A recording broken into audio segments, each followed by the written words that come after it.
Ladies and gentlemen, good day, and welcome to the Q4 and FY-25 earnings conference call of CCL Products India Limited, hosted by Antique Stock Broking Limited. As a reminder, all participant lines will be in the listen-only mode, and there will be an opportunity for you to ask questions after the presentation concludes. Should you need assistance during the conference call, please signal an operator by pressing star, then 0 on your touchtone phone. Please note that this conference is being recorded. I now hand the conference over to Mr. Manish Mahawar from Antique Stock Broking Limited. Thank you, and over to you, sir. Thank you. On behalf of Antique Stock Broking, warm welcome to all the participants on the 4Q FY25 earnings call of CCL Products. From the management, we have Mr. Challa Seshan, Managing Director, Mr. B. Mohan Krishna, Executive Director, Mr. Praveen Jaipuriar, CEO, Mr. Chaitanya Agastya Raju, CFO, Ms. Sridevi Dasari, Company Secretary on the call. Without any delay, I would like to hand over the call to Mr. Jaipuriar for opening remarks, post which we will open the floor for Q&A. Thank you, and over to Praveen. Yeah. Thank you, Manish. Good morning, everyone. Let me now give you a brief overview of our performance.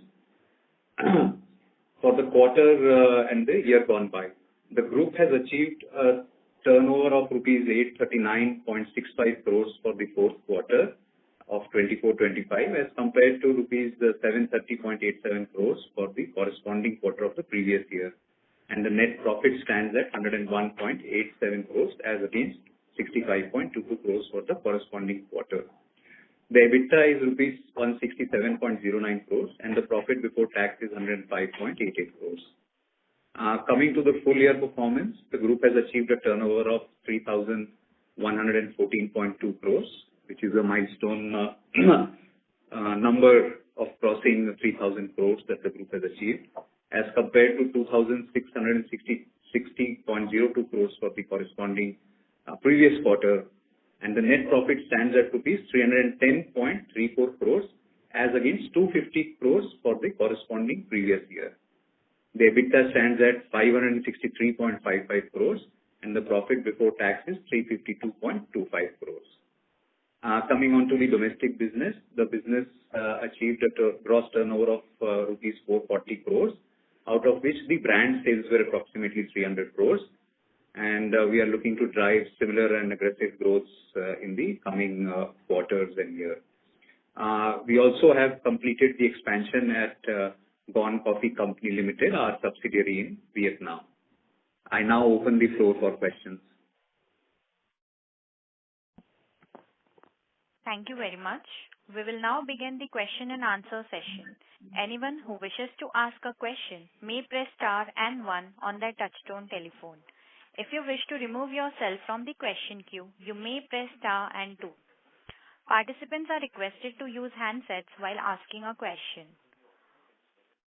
Ladies and gentlemen, we will wait for a moment while the question queue assembles.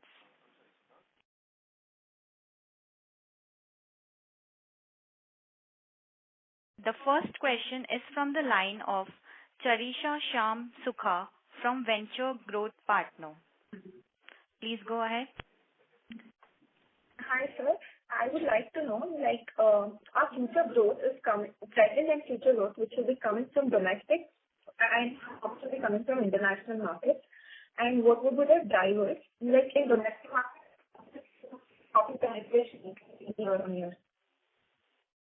I couldn't hear you properly, but what I understand is that you are trying to ask us that will our future growth come from domestic market or exports market? Is that true? Yeah, that is the first question. Yeah, and what was the second one? If you could repeat, because your line was very disturbed. Yeah, so second question is how do you see the coffee penetration increasing year on year in both domestic and international markets? Okay. So coming to your first questions, you see, we are not, it's not that we are dependent on one vertical for growth. We are driving aggressive growth on both the verticals, which is the exports, B2B and private label, and also domestic.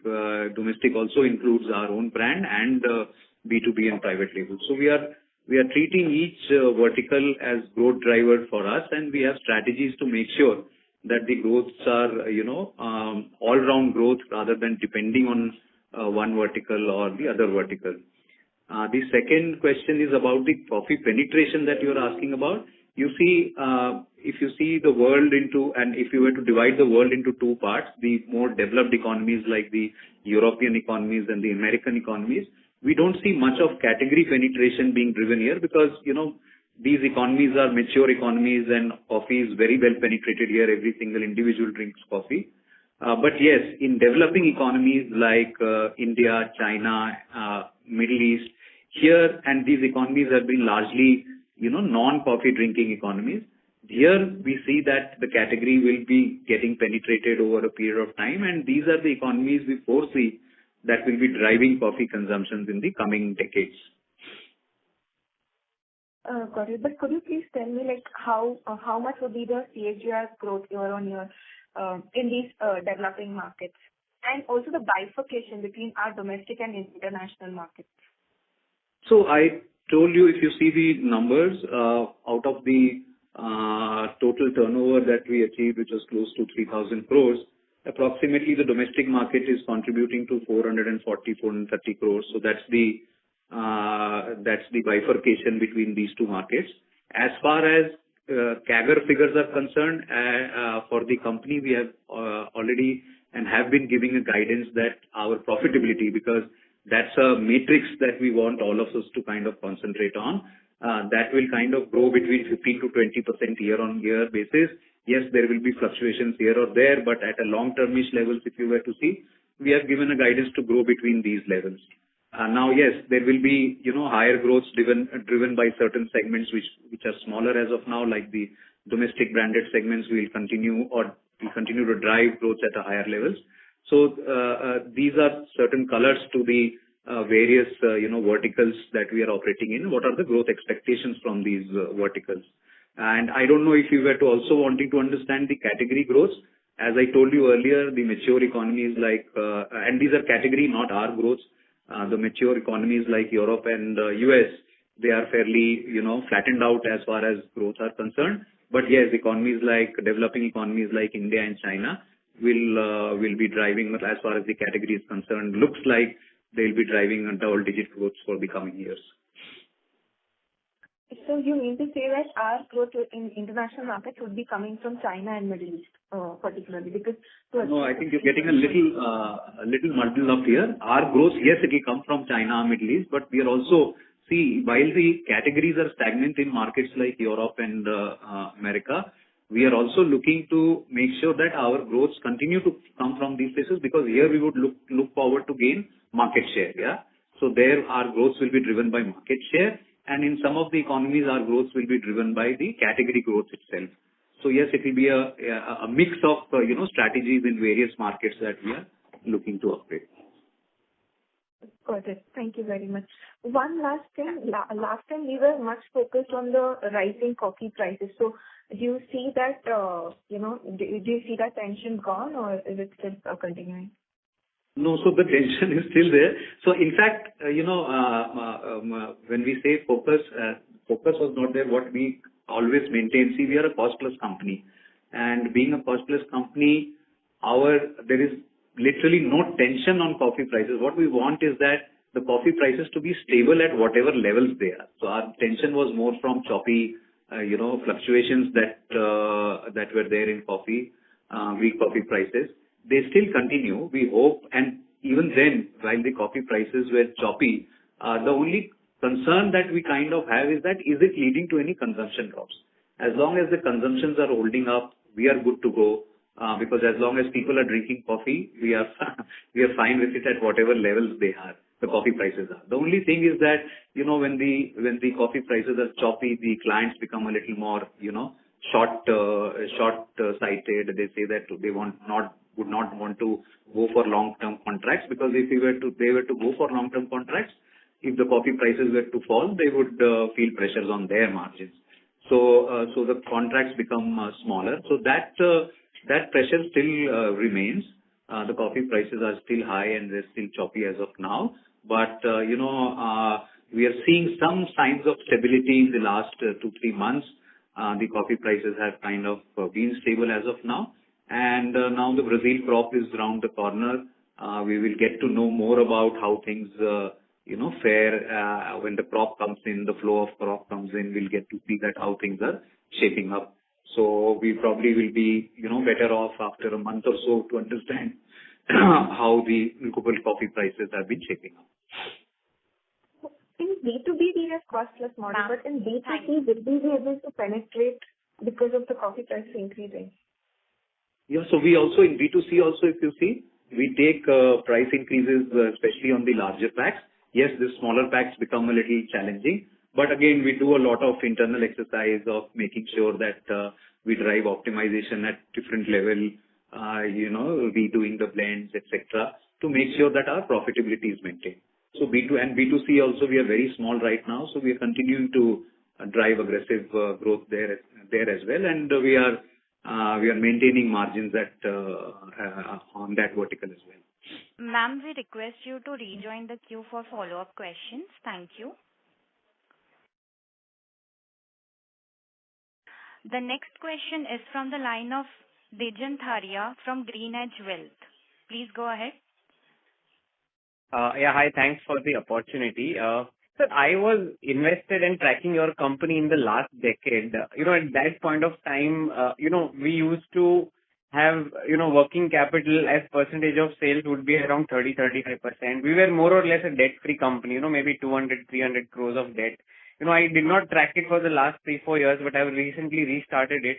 So, sir, just wanted to know that, what has led to this situation where, working capital has gone up to 45% of our revenue consistently for the last 4 years. Plus, we have, reached a borrowing figure of close to 1,800-1,900 crores. Is it just the coffee price cycle, or is it that, in the B2B coffee segment, we have become 7-8% of the entire world market, and now we are finding it difficult to maintain those economics? Sir, any highlight on this would be great.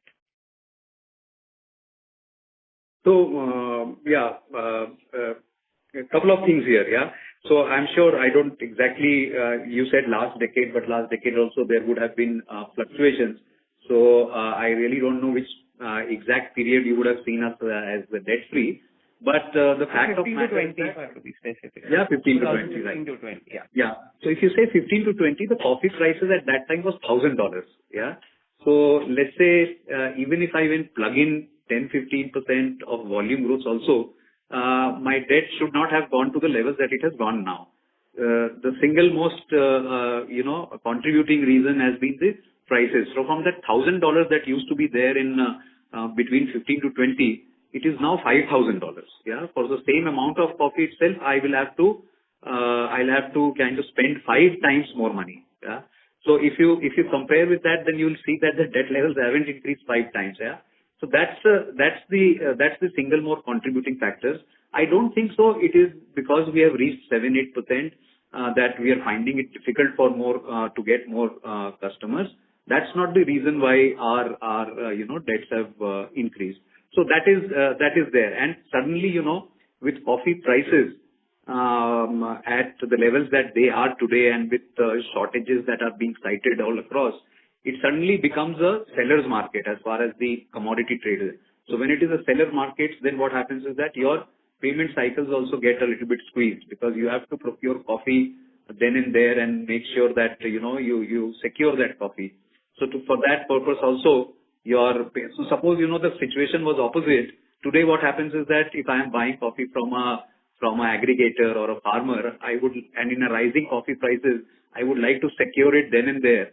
Versus a situation which is opposite, when the coffee prices slide, what will happen is that I'll be in a different scenario where I could say that, yes, I'll buy your coffee now, but pay you in future. He'll be very happy about it, yeah, because he's getting a rate which is higher, which he knows in the future is going to go down. So all of these factors have added to the stress on working capital, and the working capital out of 1,800 would be around 1,150 or something like that.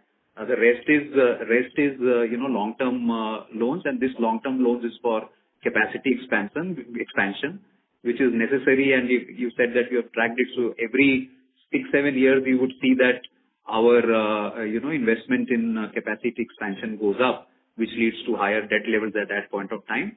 But in that cycle, let's say from next 3-4 years from now, you'll see the debt levels, again coming back and sliding back to the low levels, because not only our repayment of long-term debts would have happened, but also if say, we get aided by lower coffee prices, it will have a double impact on our loan profile with lower holding cost for the green coffee that we are holding. So yeah, these are the reasons for increased debt. But overtly, as I have been telling many times, that the working capital debt for us mostly is for confirmed contract. So again, that's not a cause of worry, because it's not that we are speculatively buying coffee or increasing inventory, and because of that, my working capital is going up. Right. Perfect. Well, thank you so much for that detailed answer. So my second question then would be that, if the coffee prices remain stable for 1 or 2 years, maybe our, working capital naturally comes down because the markets will be more accepting of these, slightly shorter payment cycles. Is that a correct assumption? Yeah, absolutely. So not only stability, you're right. Even that is why in my previous, answer, I was mentioning that stability is very important for us, because then what happens is that your cycles become longer, your selling cycles becomes longer, you get longer term contracts. The moment you get longer term contracts, you plan your value and the supply chain management much more efficiently. So all of this will add up to this thing. And it is but natural that, maybe now or 6 months later, see one crop comes now, which is the Indonesian and the Brazilian crop, and the other set of crop comes in December time. So one of these times, and while we have been saying this we had said this for last year as well, and this did not happen. But I'm sure there will be times when the supply will get regularized and we'll see softening of prices as well. Right. Okay. And last question, if I can squeeze, in the last decade, we always used to say that, we gain market share via, putting better blends and delivering coffee on time. The same has been the story for the last 4 or 5 years as well. We have, how much have we innovated on the number of blends and, number of new markets? Any such color if you can give, that will be the last thing from my side. No, absolutely. I think there is multiple approaches to our growth trajectory.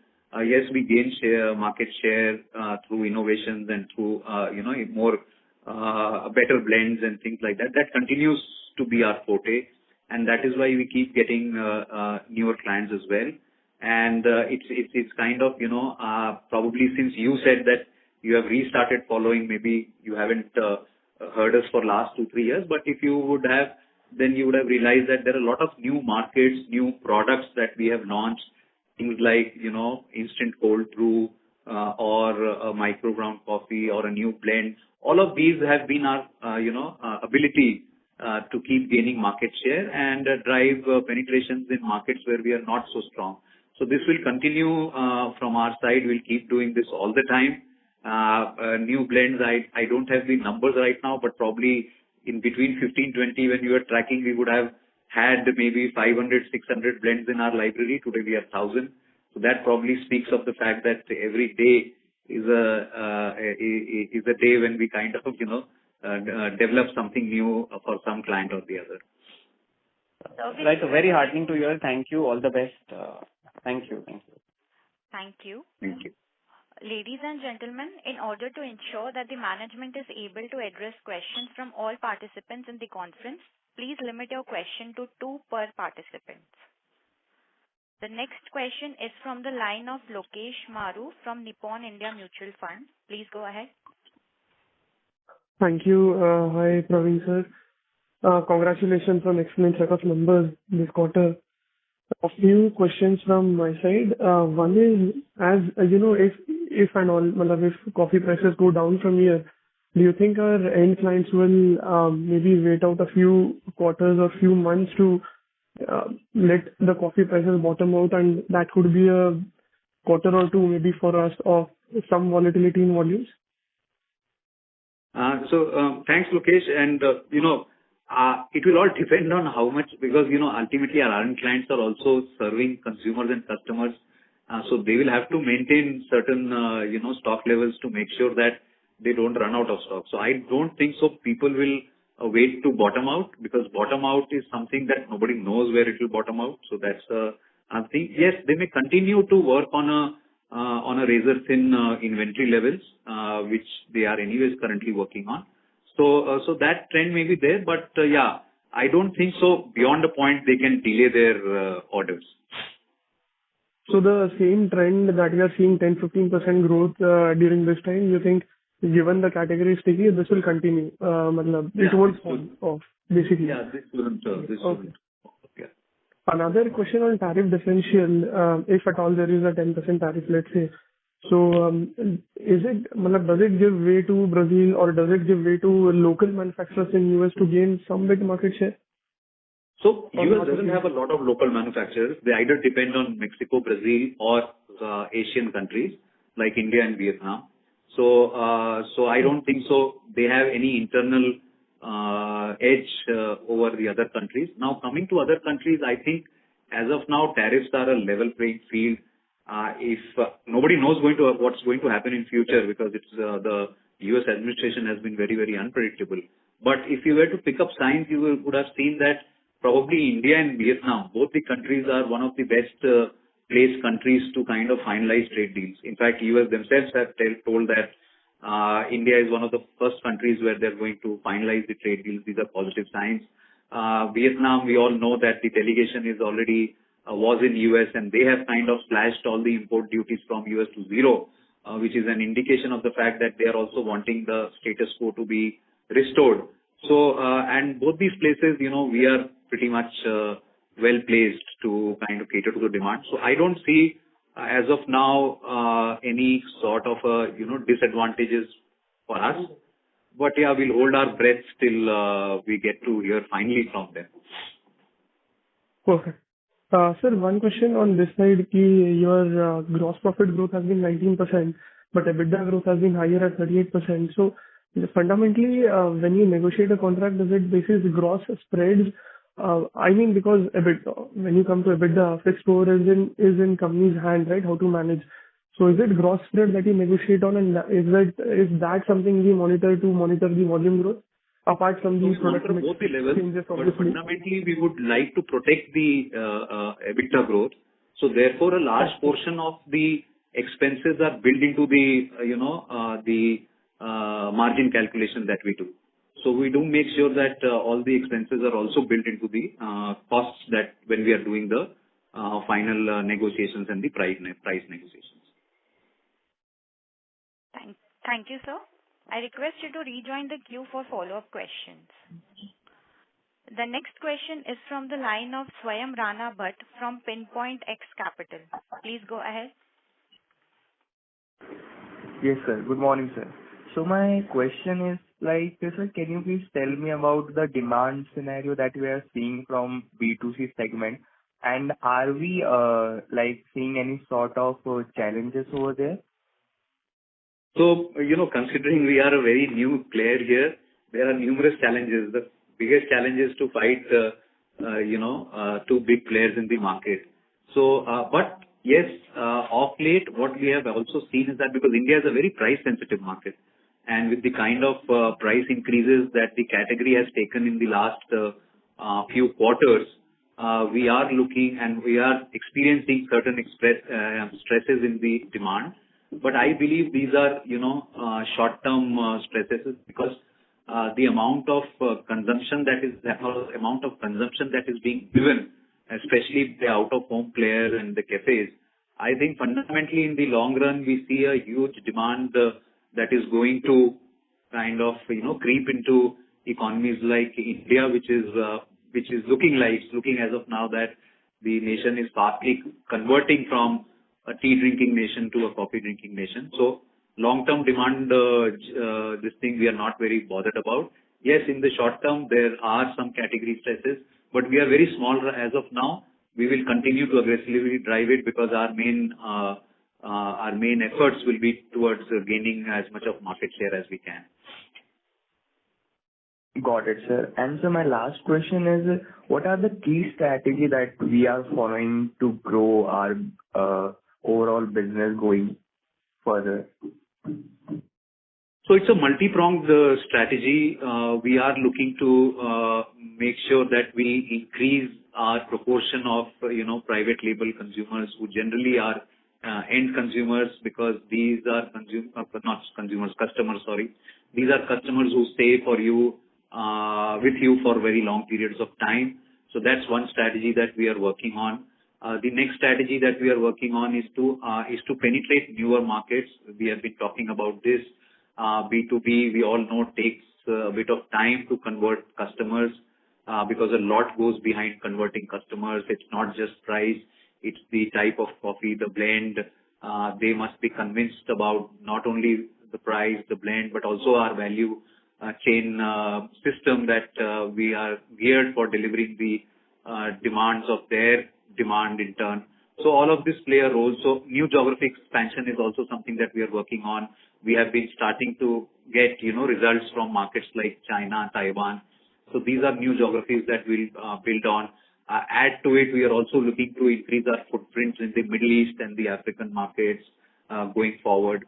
So yes, and in the domestic market, in the branded segment, we are continuing to drive share gains through distribution expansion and through new geographies and more penetration, driving more and more sales in the quick com and the e-com space.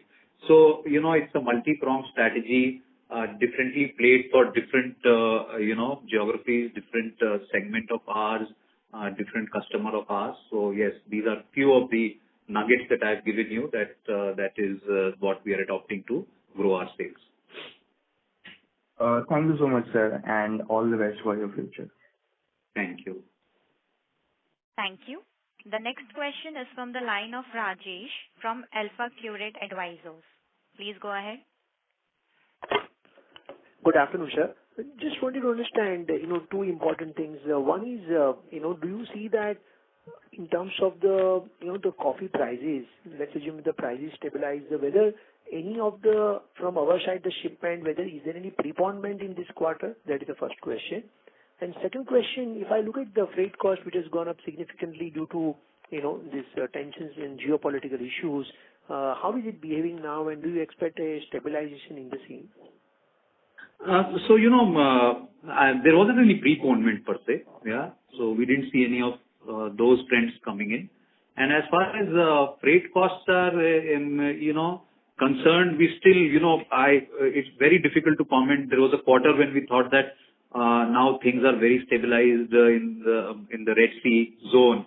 And, I come to hear that yesterday there was a bombing at, Yemen ports and all that. So really, it's very difficult to comment right now where things will go forward with. Then again, when Trump had decided tariffs and all that, suddenly there was a slump for a few days. Then again, it went back. So it remains to be a little uncertain at this point of time.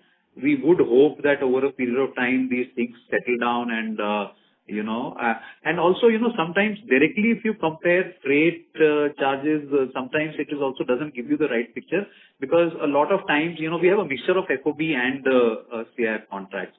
So sometimes it gets, this thing in the above column of revenue and, COGS.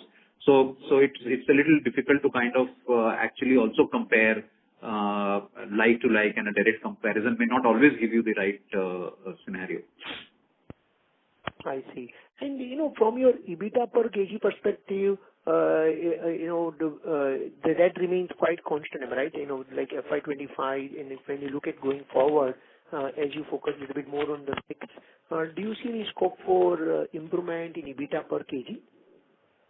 So no, EBITDA per kg, this is a little tricky question. We have seen EBITDA per kg improvement this year because we concentrated a lot on,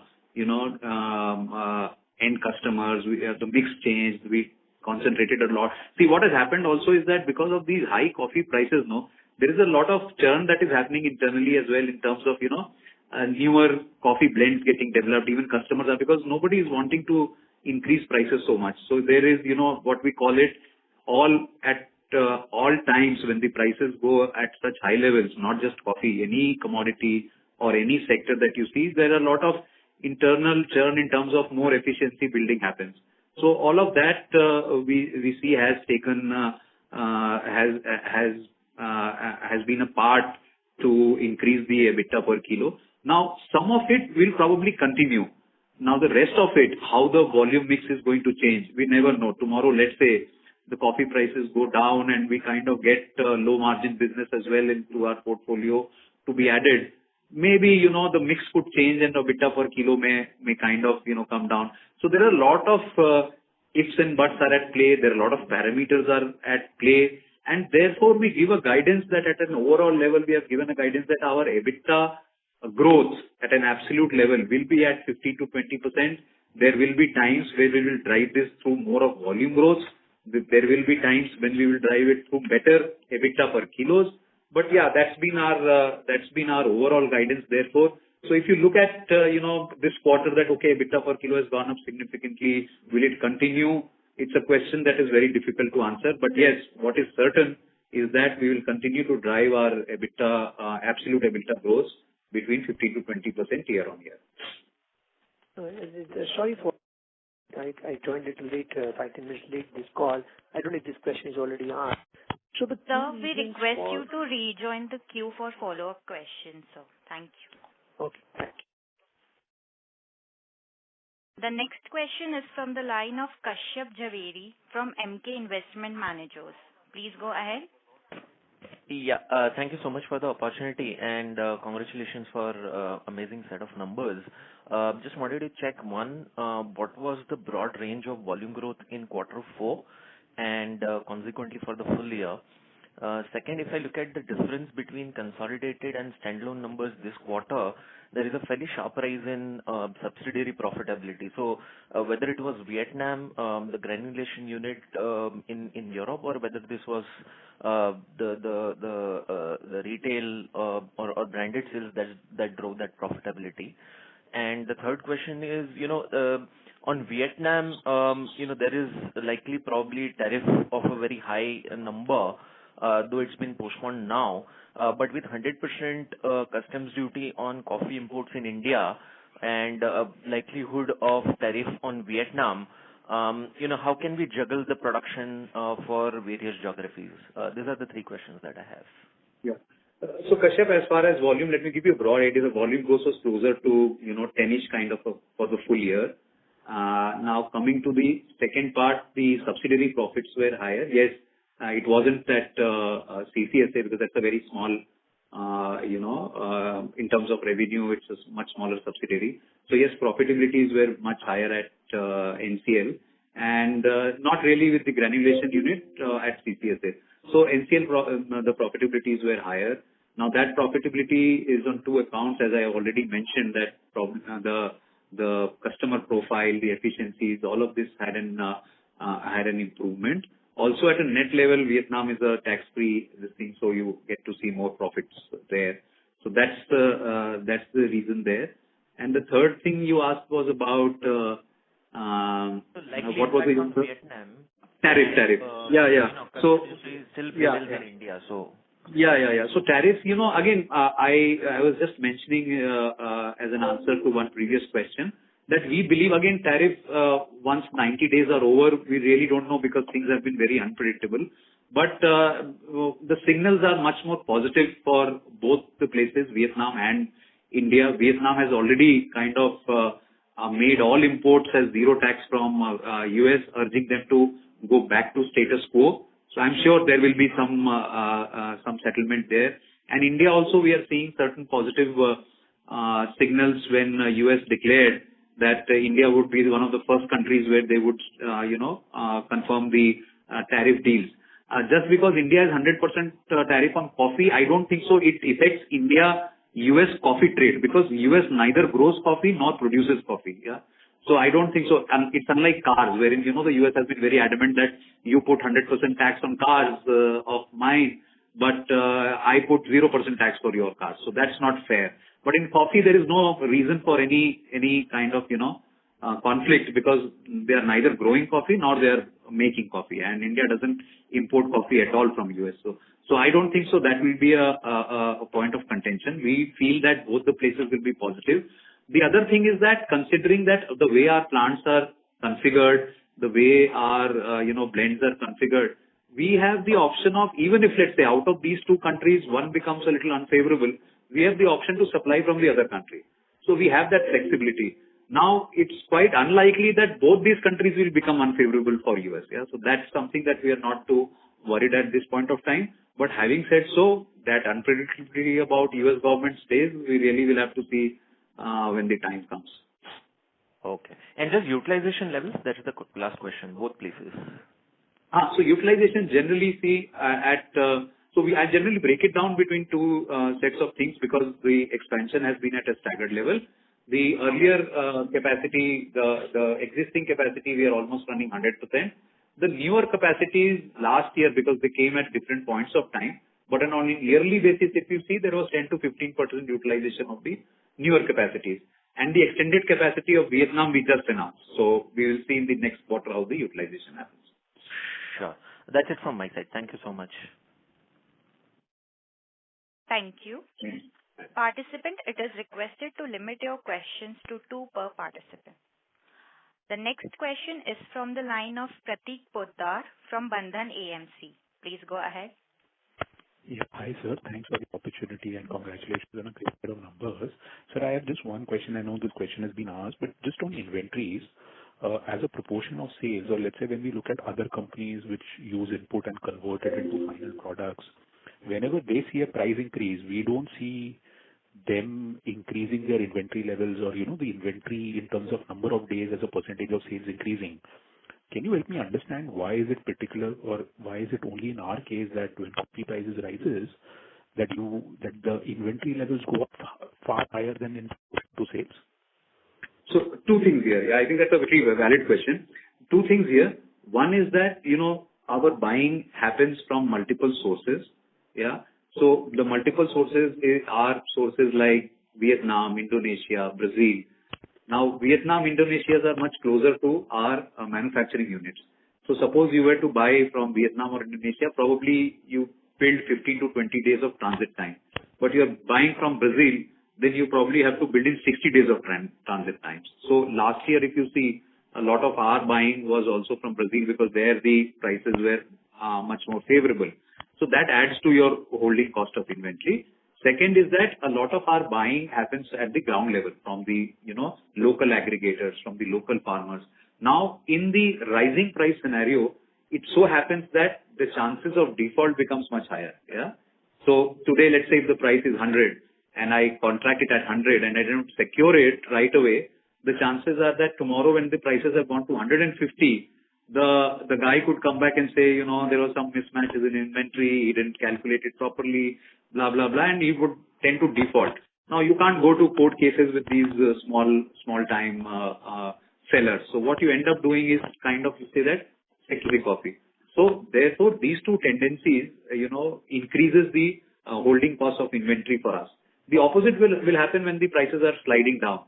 So if the prices are sliding down, I would have paid him at higher price, but he would be very happy to hold it for me because let's say 2 months down the line, the prices would have split another 15-20%. So he would be very happy saying that you don't worry, I'll hold it for you. I am holding it. So, these are the challenges that come into picture, and that's the reason you will see a higher inventory holding.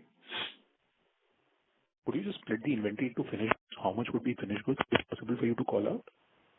Finished goods won't be much because generally the finished goods have everything is against order. So as in when the order comes, so maybe finished goods will be, let's say, 15 days of stocks, not more than that, 15 or 20 days of stocks. Yeah. But inventory could be 3 months, around 3 months of stocks. Green coffee inventory, sorry. Yeah. And so just last question, in terms of getting the supply right, because this is obviously been the case, you've been here in this industry for 20 years. You would have your own supply chain, right? You would know who's trustworthy and who's not. I mean, in the last 20 years, that kind of knowledge or on-ground insights would be there, right? In terms of ultimately it's a relationship business. So I find it a bit difficult that I agree that there is this tendency for someone to make profits on the side. I mean, have opportunistic profit, but then this is the relationship forever, right? Is this still something which is widely practiced in the industry?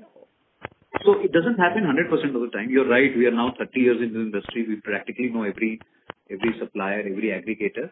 But having said so, let's say for 60 to 70% of our purchase, which is generally from large houses like the Olams and the Coms of the world, we don't face those kind of challenges because these are pretty professional organizations. For what the balance is at a very local level. Now, while we know these people, that in fact adds to the thing because, this guy comes with a sullen face and says that, he has a miscalculation on inventory. I really can't go after him, putting up cases and all that. So yes, it's not that 100% of my stocks is there, but this little 30% probably adds to certain days of your inventory. Yeah. So we don't want to take chances. And because we have done the contract, so we cannot, in fact, our model is very simple. The day we finalize the contract, the same day we go and buy coffee. So it's an added pressure for us also, because if I even leave for 10 days and the coffee prices would have fluctuated, then I am in a tight spot. So it's my, desperation to make sure that I secure the coffee in the same day adds to that level of this thing that I need to secure. So even if he may not default or do things bad to me, I need to make my security foolproof. Why do you need to keep last question, and maybe we can take it offline. You need to keep 6 months of inventory if your, let's say, cycle is less than 3 months, right? From processing. So there is no 6 months of inventory. Where did you calculate 6 months of inventory? Anyways, I think we'll take this offline. This will be. There is no 6 months of inventory at all. Sure. Thank you. Okay. The next question is from the line of Avinash Rao from Nuvama. Please go ahead. Yeah, thanks. Two quick questions. One is in terms of price hike in the B2C, Coffee India, how much has the industry taken and how much you would have taken last 1 year? So, Avnish, probably on the larger packs, 30 to 35% industry has taken, and we have also taken similar price increases. But yeah, the smaller packs like the single serve sachets and the 5-10 rupee pack, that remains same. There has been certain grammage reduction and some reblending that would have happened, but yeah, that's about it. So 30-35% industry has taken the price increase. We have also done that. Sure. Second and follow-up question essentially. In tea, we have seen down trading and downgrading. So from larger packs, smaller packs are being bought in the B2C. And customers are also shifting to newer brands, cheaper brands. In coffee, would you have seen similar phenomena in India, B2C? So in coffee, that sensitivity is a little lower because while tea is very hugely penetrated and goes to all kinds of consumers, coffee is a little more concentrated towards more A class and B class, and also it's a very urban phenomena. So the price elasticity is a little better there than the commodity like tea, which is very price inelastic and very sensitive to price increases. But yes, and the other thing is that, coffee in North India and coffee in South India, they are consumed very differently. In South India, anyways, the small pack used to contribute approximately 65% of the business. Yeah. So that remains to be true even today. In North, the phenomena of small packs is much lesser. It is largely a large pack market up and upwards of 50 grams. So there, as I was telling in my earlier answer as well, in the last quarter, Nielsen has reported certain volume stresses, but it's not very significant. So we'll wait and watch because a lot of price increases have happened in the last 3 months or 4 months or so. So I think this quarter, next quarter, we will see how the category numbers are. But it isn't so much drastic as it would have happened in some of the other more penetrated categories. So thanks. That's all from my side. Thank you. Thank you. We'll take our next question from Vivek Tulsyan from Newmark Capital. Please go ahead. Yeah, hi. Thank you for the opportunity. If I look at the coffee prices, whatever data we get on the global side, it seems like coffee prices have gone up almost 60-70% in the last 1 year. Whereas if I look at our contribution growth from realization is only 6-7% because the rest of it is volume growth. So would it be fair to say that even if coffee prices start to correct, because these contracts are coming with a lag, we will continue to see growth in terms of realizations for the next few years before it starts kind of tapering off? Yeah. So, of course, it will all depend how quickly or how slowly the prices go down. But first and foremost, let me just come to the first observation that you had. I don't think so. The price increases have been 70% in 1 year, 60 to 70%. Last 1 year has been largely, I think, 20% or 30% or so, but with a lot of ups and downs. Yeah. So there were times when it used to kind of, for example, when Trump announced tariff, that day itself the coffee prices fell by 10%. Yeah. So these kind of fluctuations have happened in the last year. It will depend. A lot will depend on our revenue trajectory, on how much or at what times we have done our contracts. A lot of times, a lot of our contract gets closed on the days of drops. Yeah, because everybody is in a wait and watch these days. So the moment there is a drop, we would see a lot of confirmations. So very difficult to predict the price, advantages that we may get to see once the prices either stabilize or to cool off. It will depend on various factors. And that's the reason I think that, because that is something that is not fundamental to our, performance. And that's the reason we always say that, EBITDA growth is something that should be tracked for our metrics. Because whatever the price fluctuations are, whatever long-term, short-term contracts we get, all said and done in the longest period of time, we are committed to delivering that 15-20% EBITDA CAGR. So that's where we stand. Got it. And the second question was, if the coffee prices remain at the current levels, then given our investment has increased because, the coffee prices have gone up and our inventory holding is at a higher price, do we also renegotiate on our, whatever EBITDA per kg that we would be charging the clients? And does that also start showing up in higher EBITDA per kg going forward? No. So we are a cost plus and a back-to-back, company. We do cost plus pricing and we do back-to-back buying. Therefore, what it means is that both at the back end or at the front end, we don't renegotiate. So we don't renegotiate for, any contract that would have done at certain price that the coffee prices have fallen, so give me at a lower price. That's not what we do, or that's not even the industry practice as well. And secondly, once the contract is over, I don't think so, even the clients renegotiate with us for lower cost, because we would have bought the coffee at the time of the contract at the price that we had mentioned at that point of time. So that is not there. Again, now, once the coffee prices fall, yes, the new contracts is liable for new negotiations. So there will be negotiations with the new prices, or at the time of finalizing the contracts, there will be new negotiations. So that we will see how it takes place. But yeah, at a blended level, at an overall level, bottom line level, we try and see that how can we protect our EBITDA per kg. So that's our endeavor when we kind of, give our prices or work our, cost prices and things like that. Just the last question. Sir, we request you to rejoin the queue for follow-up questions. Thank you. Okay, thank you. The next question is from the line of Prakash Goyal from Kedara Capital. Please go ahead. Yeah, thank you so much for the opportunity. Praveen, I wanted to understand, we were working back the numbers, that, you have close to 7% price realization growth. Hello? Am I audible? Yeah. Please go on. Yeah, please go on.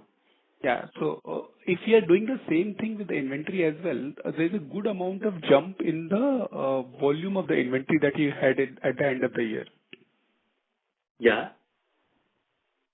Is that correct? How to think about it? How much volume extra you are owning at the end of the year? Yeah. So it again depends on, and we'll kind of work it out separately, probably to give a little more granular answer. But at broad level, the inventory this year probably has gone up because of the fact that a lot of our buying comes from Brazil. Yeah, which takes a lot more logistics time to reach us. But you own the inventory the moment you buy these stocks. Yeah. So therefore, there will be some inventory increases during the year. It's just not because of volume increase, it's also because of these logistics issues and all. And it would be also helpful to understand, like, your EBITDA margin jump is very significant in Q4. What has led to this? Like, any specific reason? Because, say, when there will be a fall, people would like to understand what went right in Q4 and what went wrong in Q1. It might be appropriate for you to share the details so that we can plot the trajectory for the company. So I'll share certain details beyond which it becomes detrimental for us. But the details are, again, is as follows. In Q4, we had a very high proportion of, high margin contracts, and a lot of end customers, which we had talked about in the last 4 quarterly updates, that we are working on a lot of them. So a lot of these contracts happen to be high margin contracts. If you also see the volume trajectory for last 3 years has been lot, closer to 20%, 22%. This year it's closer to 10%, which means that that 10% trajectory drop is also because of the fact that we did not, do low margin a lot of low margin contracts. So suddenly the per kg EBITDA profile kind of, increased a lot. So these are the reasons in Q4. Now going forward again, one could, that's the reason I kind of, have been harping on this and telling us that while we should understand the per kilo EBITDA, but this should not be a measure to keep tracking, because let's say if the per kilo EBITDA has jumped, do we think that this will constantly stay here? Probably not, but it will depend on lot many things. How the profiles are, what new customer acquisitions we are doing, at what price, what margins, and all that things will come into play. Therefore, at an absolute level, we say that, okay, how are we growing our EBITDA at the absolute level? And that's the guidance we're giving, that 15 to 20%, because we also know that there will be times where we will drive low margin business as well. So higher volumes with lower margin business, what would mean is that it will lower down my EBITDA per kilo, but it will still keep me in that bracket of 15%, 20%, EBITDA growth. So that's the matrix we try and track and see over a period of time, that is it moving in that direction or not. So basically you are saying that if you are growing 20% volume, you can have a very much flattish YOY EBITDA margin per kg. Unfortunately, we try to track everything possible. And obviously some of these numbers may not match quarter on quarter or year on year. Correct. And there is no benefit of currency or price by virtue of price movement. It is more just because of the particular contracts. Because there is price movement as we are doing back to back, we don't kind of get any benefit of the price movement. And no benefit of currency also as well. Currency, we buy in dollars, get in dollars, so most of it is negated over a period of time. So there isn't any, significant gain here or there. And these are all built-in bases, There will be certain things here, and I cannot say it is zero, because it's not that zero. There is a margin difference that we get. So on that, there will be certain differences that may crop up. But these are not significant to drive our, or to change our performance that we are seeing. Perfect.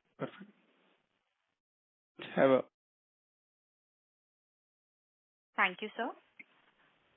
The next question is from the line of Bhargav from Ambit Asset Management. Please go ahead. Yeah, good morning, sir, and congratulations on the good set of numbers. Sir, my first question is that assuming that the volume growth is flattish, say for next year, and if the raw material prices fall by about 10%, then what can be the reduction in your working capital loan, which is obviously correlated to your inventory, just on a broader basis? We'll have to do a calculation here, but on a broader basis, very simple. Now, if I don't grow volumes and the prices will come down by 10%, my need for working capital will come down by 10%. Considering if we are holding the same inventory. But let's say, for example. So in a falling price environment, obviously your inventory days will also reduce, right? I mean, absolutely, because the cost of holding the inventory and the total inventory will also come down. Also, like I just told in the last answer to the last question, that let's say it also depends where the prices are following, which origin is better suited. Let's say, for example, in a scenario where the Vietnamese coffee prices become much more favorable and they fall, then my inventory days will become even lower, because my I have a more ability to do just-in-time buying. So let's say in Vietnam, we used to buy coffee from Vietnam, yeah, which changed last year because we started buying coffee from Brazil, from Vietnam. So all the way from Brazil, the coffee was coming to Vietnam. So there are, couple of more factors which lead to our inventory, holding stocks and the valuation both put together. And would it be possible to share what would be the share of Brazilian raw material in your overall inventory mix? And is it fair to say it's been the highest this year? Yeah, it has been the highest this year. Exact number probably offline we'll be able to share with you. Sure. And lastly, sir, in terms of trends, in the event the coffee prices fall, obviously it's difficult to highlight, but do you see fall more in Brazil relative to Vietnam, or how should we think about it? No, sorry, I couldn't hear your last part. No, I'm saying the fall in the coffee prices could be more in Vietnam or in Brazil, sir, in your opinion. No, we really don't know because, as I told you, the Brazil crop comes now. Really, we'll have to see that how the flow is. So let's say if the flow is very good, because Vietnam crop comes in November, December. So that's the time we get to know about Vietnam crop. Now we will get to know about Brazil crop in another, 20 days, 25 days time. It will just start flowing in the next 4-5 days. It will start happening. And then next 15, 20 days, 30 days, you get to see that how the flow is and how the demands are and how the picks are. So that will determine the price range for the Brazilian crop. But difficult to predict which one will be lower or both will be higher, God knows. And in the event, sir, if the reciprocal tariff on Vietnam is higher than in Brazil, do you think that the Vietnam coffee prices could fall more because the sourcing will reduce from Vietnam, or nothing to do with that? No. So yes, it will, it should, because if the Vietnam tariffs in other countries and especially US become higher, then there should be a thing in Vietnam. But this looks far-fetched as of now, because the fact of the matter is that Vietnamese have been most proactive to go there and sit there and tell that, okay, and in fact, they were the first ones to announce that we are announcing zero tariffs on all American imports. So we don't see that situation arising. But yes, if it does arise, the Vietnamese coffee crop will come down. The prices, sorry. Thank you, sir. We request you to rejoin the queue for follow-up questions. So the next question is from the line of Nirav Savai from Abacus. Please go ahead. Hi, sir. My question is on the long-term contract side. So we had been facing a lot of challenges there. I would understand when the coffee prices were rising. So have we seen any normalization there? Not much there, because they still are at high levels and at choppy levels. So we haven't seen normalization there. So still people are, because, as and when, while the prices have been a little more stable in the last 2-3 months, the thing is that people would wait for these crop cycles. So they will wait for, another 20 days, 30 days to see how crops have come in Brazil, and then probably would want to confirm contracts. And then what happens is that next 2-3 months they would. So everybody is in a little wait and watch. So I haven't seen, much of a change in that scenario. But would it be possible to quantify, the revenue which has come from long-term contracts in this quarter? So generally, see, again, that's not that's very difficult to say. Now, we must divide two things here. Now, when I say long-term contracts versus long-term customers, yeah. So these are, it's not that you're not getting long-term contracts and therefore my long-term customers have gone away. The long-term customers are always there with me, but they are the ones who are giving me short-term contracts. So as we have spoken about this before as well, my long-term customer profile will be approximately 60-70%. Yeah. So these are my long-term customers who buy from me always. But the only thing is that instead of saying that, okay, the next 1 year quantity is this much, they would say that, no, let me buy only for 3 months. So that's the percentage and the profile of my long-term, short-term, customers. Now, out of that long-term customers, how much was long-term contract is something that I'll have to see and calculate and come back to you. But this is a better way to look at it. that are the long-term buyers intact with me or not. Right. Right. And sir, in terms of small pack contribution, how has it been for the quarter and the entire year? So entire year now we have crossed around 20%. So that's a increase. We were at around 18% or so, 17 to 18% last year. So these are constantly inching up. Hopefully we are kind of planning to inch it up another by 2-3%. Let's see how things go this year. Thank you, sir. Ladies and gentlemen, this was our last question for today. I would now like to hand the conference over to the management for closing comments. Yeah. Thank you all for joining us for this conference call, and thank you, Manish, and your team for organizing this. We'll look forward to meet you again next quarter. Thank you. On behalf of Antique Stock Broking Limited, that concludes this conference. Thank you for joining us,